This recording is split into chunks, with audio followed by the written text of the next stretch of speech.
Deci aveți aici. Da?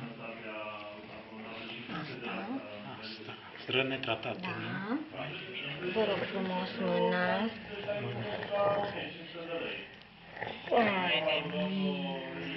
Asta la altă, uitați-vă. Aici.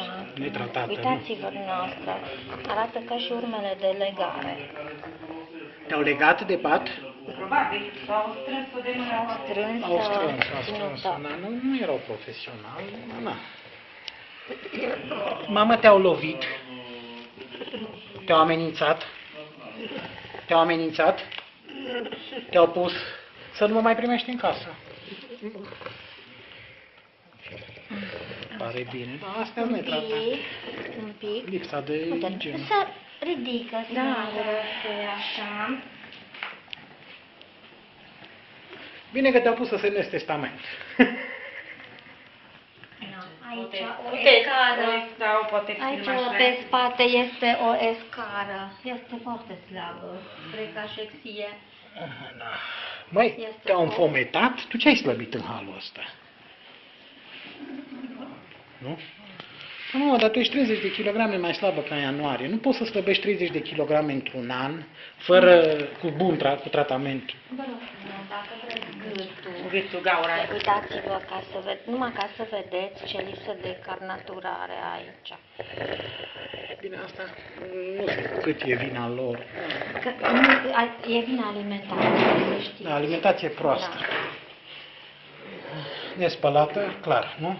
Asta se rezolvă, nu e o problemă. Să știți că jegul este cel mai bun de ăsta, cum îi zice. Ce nodul aveți aici? Ia, are... Fantastic, ce e acolo? Ca un hematon. Nu-i mult? Nu, ca și niște ganglioni. Să vezi. Uite, una, două. Niște ganglioni. Ganglioni. Ganglioni sau Când ai luat ultimele medicamente? sau flebotom. Ia, puteți să puneți mâna dacă vreți. Când? Cât mă pricep, vai, ce ai aici? Te Niște doare? pietre. Nu te doare? Simțiți? Da. Sunt ca niște pietre sub piele. Parcă ar avea băgate pietre în mușchi. Astea cred că sunt flebotom. Că ea oricum e cu tulburări de circulație, dar numai la piciorul stâng. Păi dacă nu m-am Marlboro fumat și 5 cafele pe zi, mersi. Piele de pergament are, uite aici. Dar vezi bune, n-aveți. Ba da. Cu am adus-o, nu?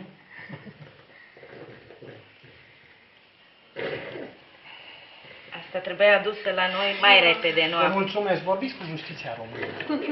Eu am fost în faza în care am vrut să iau sentința să le trutesc pe masă la polițiști.